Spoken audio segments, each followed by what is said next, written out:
Hello guys, good evening. मैं आपके लिए लाया हूँ ये संविधान के लोकसभा के मोस्ट इम्पॉर्टेंट क्वेश्चंस जो आपकी यूपीएसआई तथा यूपी एसएससी जीडी के लिए मोस्ट इम्पॉर्टेंट क्वेश्चंस हैं। तो चलिए मैं फर्स्ट क्वेश्चन से स्टार्ट करता हूँ। तो आपका फर्स्ट क्वेश्चन है आपका, आइए फर्स्ट क्वेश्चन रीड करते हैं आपका। निम्नलिखित में से कौन सा जनता द्वारा प्रत्यक्ष रूप से निर्वाचित सदन है? ये मैंने आपकी पेपर से लिए हुए क्वेश्चन है जो मैं पीडीएफ आज बना के आपको दे प्रोवाइड करवा रहा हूँ। ऐसे तो ये आपके जो पेपर हो चुके हैं उन्हीं पेपर से लिए गए क्वेश्चंस हैं।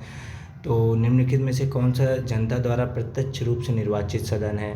तो ऑप्शन ए है राज्यसभा, ऑप्शन बी है लोकसभा, और ऑप्शन सी है उपयुक्त दोनों, और ऑप्शन डी है उपयुक्त में से कोई नहीं। तो जो इसका गाइस जो सही उत्तर होगा वो होगा आपका ऑप्शन बी। ऑप्शन बी आपका बिल्कुल सही होगा।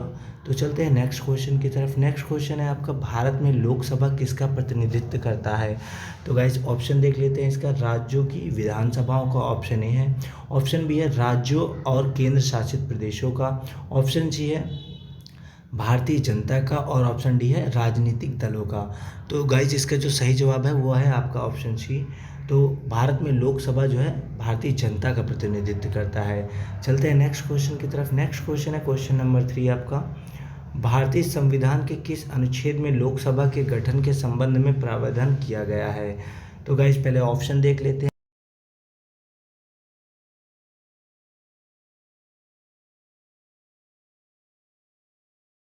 ए है अनुच्छेद 81, ऑप्शन बी है अनुच्छेद 331, और ऑप्शन सी है आपका उपयुक्त दोनों, और ऑप्शन डी है आपका उपयुक्त में से कोई नहीं।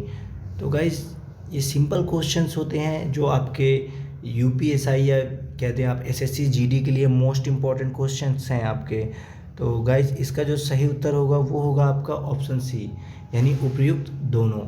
उपयुक्त दोनों सही है क्योंकि दोनों अनुच्छेदों में लोकसभा के गठन के संबंध में बात की गई है। चलते हैं नेक्स्ट क्वेश्चन की तरफ। नेक्स्ट क्वेश्चन है आपका क्वेश्चन नंबर 4, मूल संविधान में लोक सदस्यों की संख्या कितनी निर्धारित की गई है? गाइस बहुत इजी क्वेश्चन है बट ये मोस्ट इंपॉर्टेंट क्वेश्चन है आपका यूपी एसएससी जीडी के लिए। तो गाइस इसको देख लेते हैं आपका। ऑप्शन देख लीजिए आप। अगर आप ऑप्शन देखते हैं तो इससे क्या होता है कि आप खुद मुझे अगर आंसर कमेंट बॉक्स में करते हैं तो इससे पता चलता है कि आपकी तैयारी कैसी हो रही है। तो ये क्वेश्चन नंबर 4 है आपका, पहले देख लेते हैं। ऑप्शन ए है 500, ऑप्शन बी है 510, ऑप्शन सी है 520, और ऑप्शन डी है 525। तो गाइज इसका जो सही उत्तर होगा, मूल संविधान में लोकसभा की संख्या कितनी निर्धारित की गई है, तो वो है आपका 500, यानी ऑप्शन ए बिल्कुल सही है। चलते हैं नेक्स्ट क्वेश्चन की तरफ। नेक्स्ट क्वेश्चन है आपका क्वेश्चन नंबर 5, 31वें संवैधानिक संशोधन अधिनियम द्वारा लोकसभा की अधिकतम सदस्य संख्या कितनी निर्धारित की गई है? तो गाइस ये क्वेश्चन आपका सेम क्वेश्चन नहीं है बट उसी से मिलता जुलता है। तो क्वेश्चन ऐसा लगता है आपको कि वही सेम दे दिया या आप कंफ्यूज हो जाते हैं। तो ये आपका very very most important question है आपका, क्योंकि 31वें संवैधानिक संशोधन द्वारा लोकसभा के अधिकतम जो सदस्य होते हैं उनकी संख्या पूछ रखा है। तो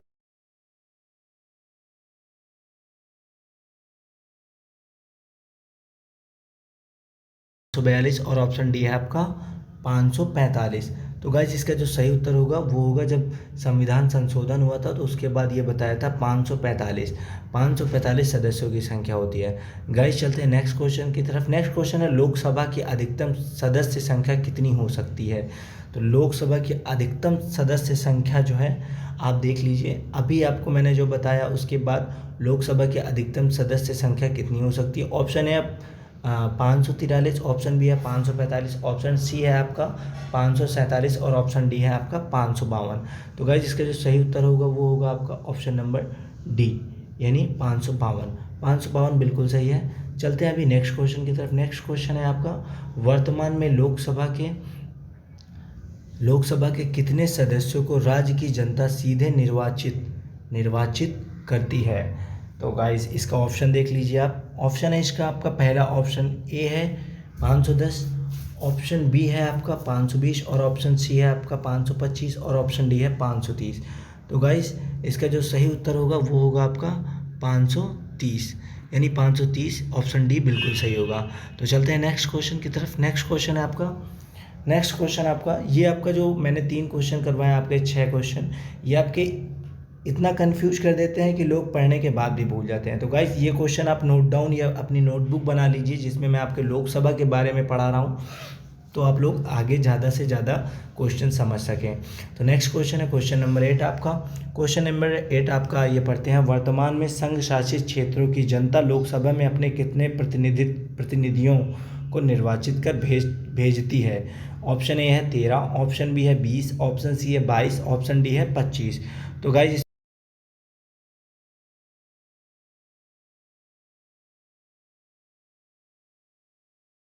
नंबर 9 है। तो ये आपका राष्ट्रपति आंग्ला भारतीय, एंग्लो इंडियन भी कहते हैं इसको, आंग्ला भारतीय समुदाय के कितने प्रतिनिधियों को लोकसभा में मनोनीत करता है? तो गाइज़ ये क्वेश्चन आपका बहुत पूछा जाता है और ये वेरी मोस्ट इम्पॉर्टेंट क्वेश्चन है। तो अगर एंग्लो इंडियन बोले या आंग्ला भारतीय बोले तो वहाँ पे हम जानते हैं कि जो है राष्ट्रपति मनोनीत करता है 2 लोगों को। चलते हैं नेक्स्ट क्वेश्चन की तरफ। नेक्स्ट क्वेश्चन है आपका क्वेश्चन नंबर 10। तो प्रश्न नंबर 10 है आपका, वर्तमान में लोकसभा सदस्यों की प्रभावी संख्या कितनी है? तो ये प्रेजेंट टाइम की पूछ रखा है। तो प्रेजेंट टाइम में आपकी कितनी है? आप सभी को पता ही होगा कि 544 यानी 545 प्रेजेंट टाइम में है। तो चलते हैं नेक्स्ट क्वेश्चन की तरफ। अगर आप करंट पढ़ते हैं तो आपके लिए बहुत अच्छी बात है, क्योंकि करंट से भी क्वेश्चन पूछे जाते हैं। राष्ट्रपति द्वारा लोकसभा में आंग्ला भारतीय यानी एंग्लो इंडियन समुदाय के 2 सदस्यों को किस अनुच्छेद के तहत मनोनीत करते हैं? तो गाइज ये देख लेते हैं आपका किस अनुच्छेद के तहत मनोनीत करते हैं। तो ऑप्शन ए है आपका 333 और ऑप्शन बी है आपका 331, ऑप्शन सी है 333 और ऑप्शन डी है 335। तो गाइज इसका जो सही उत्तर होगा वो होगा ऑप्शन बी, अनुच्छेद आर्टिकल 331 के तहत एंग्लो इंडियन का मनोनीत करते हैं, एंग्लो इंडियन को मनोनीत करते हैं। नेक्स्ट क्वेश्चन है आपका, ये क्वेश्चन आपके दोनों सेम आ गए हैं। तो चलते हैं नेक्स्ट क्वेश्चन, ये आपका अलग है, थोड़ा सा डिफरेंस है, आप समझिएगा। लोकसभा में आंग्ला भारतीय समुदाय से 2 सदस्यों को मनोनीत करने की शक्ति किसके पास है? इसके पहले जो आप क्वेश्चन पढ़ रहे थे उसमें ये भी दिया हुआ था। तो गाइस अगर आप लोग क्वेश्चनों को ध्यान से पढ़ेंगे तो उन्हीं में उनके उत्तर रहते हैं। तो गाइस चलते हैं, इसका जो सही उत्तर है वो है भारत के राष्ट्रपति, यानी ऑप्शन नंबर बी।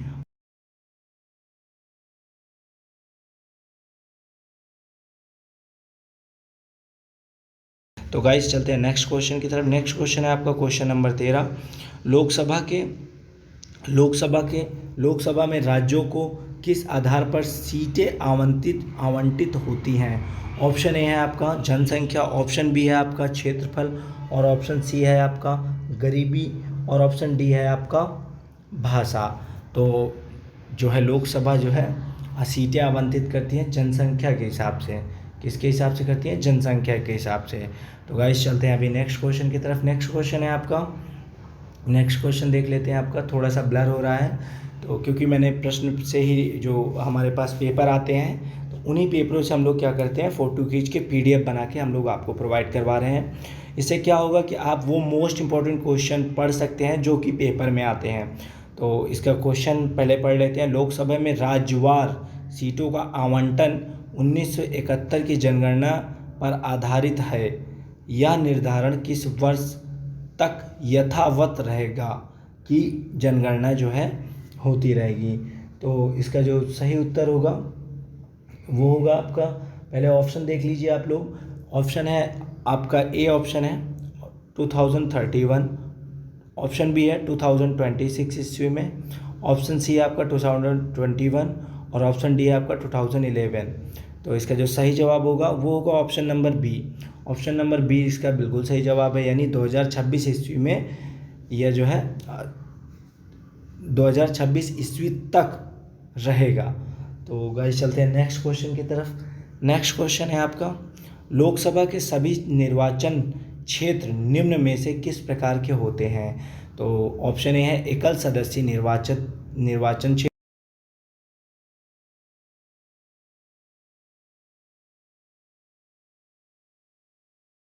तो गाइस ऐसे क्वेश्चंस आपके बहुत आते हैं जिसमें आपको कम ऑप्शन देके और आपके इजी कर देते हैं आपके लिए।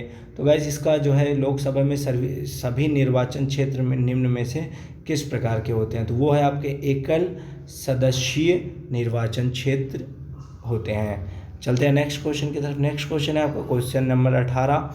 लोकसभा के एक निर्वाचन क्षेत्र कम से कम कितनी जनसंख्या का प्रतिनिधित्व करती है?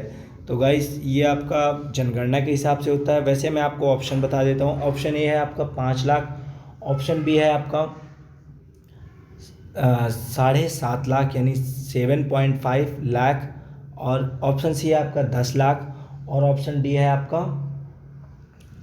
आपका 15 लाख। तो गाइस इसमें जो सही उत्तर होगा वो होगा आपका ऑप्शन नंबर बी, यानी 7.5 लाख पर एक प्रतिनिधित्व जो है लोकसभा के निर्वाचन क्षेत्र का एक प्रतिनिधित्व काम करता है।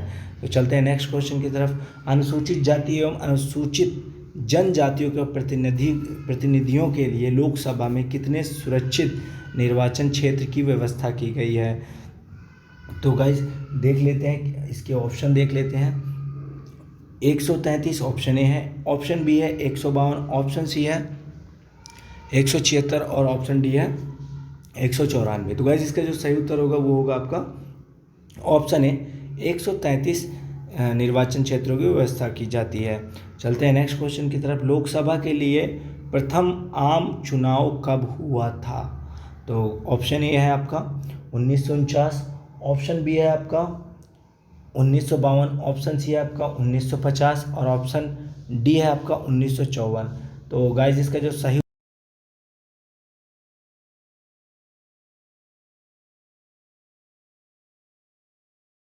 चलते हैं क्वेश्चन नंबर 21। भारत में अब तक लोकसभा के लिए कितनी बार चुनाव हो चुके हैं?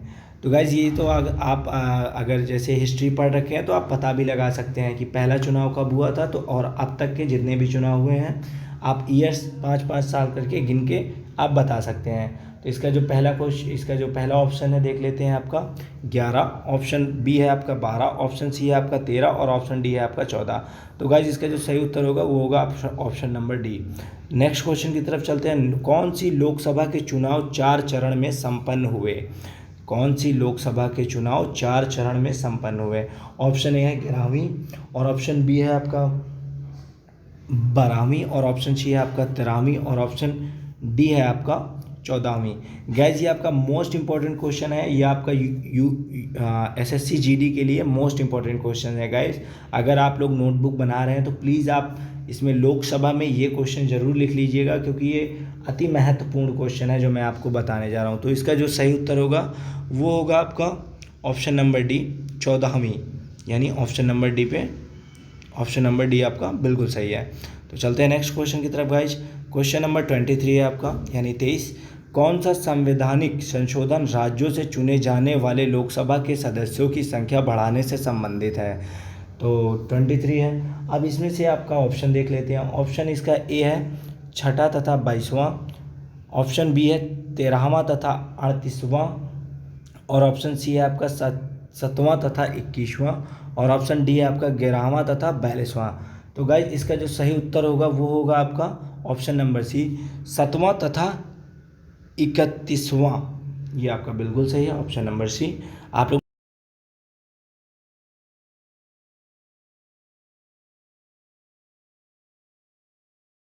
चुने जाते हैं। तो गाइज ऐसे क्वेश्चन आपके SSC GD के लिए मोस्ट इंपॉर्टेंट क्वेश्चंस हैं जो आपकी पॉलिटी से आने वाले हैं। तो आप लोग इस क्वेश्चन को एक बार रीड करने के बाद ऑप्शन देख लीजिए। अगर आप लोगों को पता है तो प्लीज़ आप कमेंट बॉक्स में बताते जाइएगा। इसका सही उत्तर मैं आपको बताऊंगा पहले चारों ऑप्शन पढ़ने के बाद। तो ऑप्शन ए आपका प्रत्यक्ष निर्वाचन द्वारा, ऑप्शन बी है अप्रत्यक्ष निर्वाचन द्वारा, ऑप्शन सी है नामांकन द्वारा, ऑप्शन डी है उपर्युक्त सभी। तो जो इसका सही उत्तर है वो है आपका ऑप्शन ए, प्रत्यक्ष निर्वाचन द्वारा लोकसभा में केंद्र शासित प्रदेशों के प्रतिनिधित्व चुने जाते हैं। तो नेक्स्ट क्वेश्चन है आपका, ये आपका लास्ट क्वेश्चन है, बट ये वेरी मोस्ट इंपॉर्टेंट क्वेश्चन है आपका। राष्ट्रपति लोकसभा के 2 सदस्यों को निम्न का प्रतिनिधित्व देने के लिए नामित कर सकता है। तो गाइज ये क्वेश्चन अभी हम लोगों ने 3 तरीके से पढ़ा था और ये चौथा तरीका आ गया है।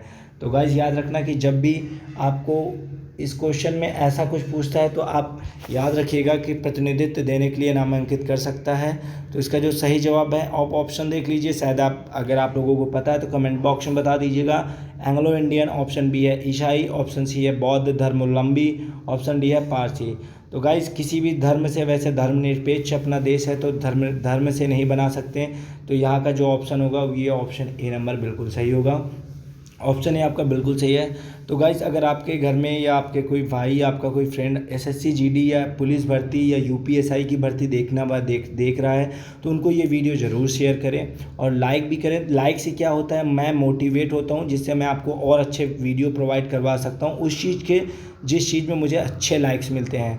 तो guys thank you so much, thanks for watching my video guys.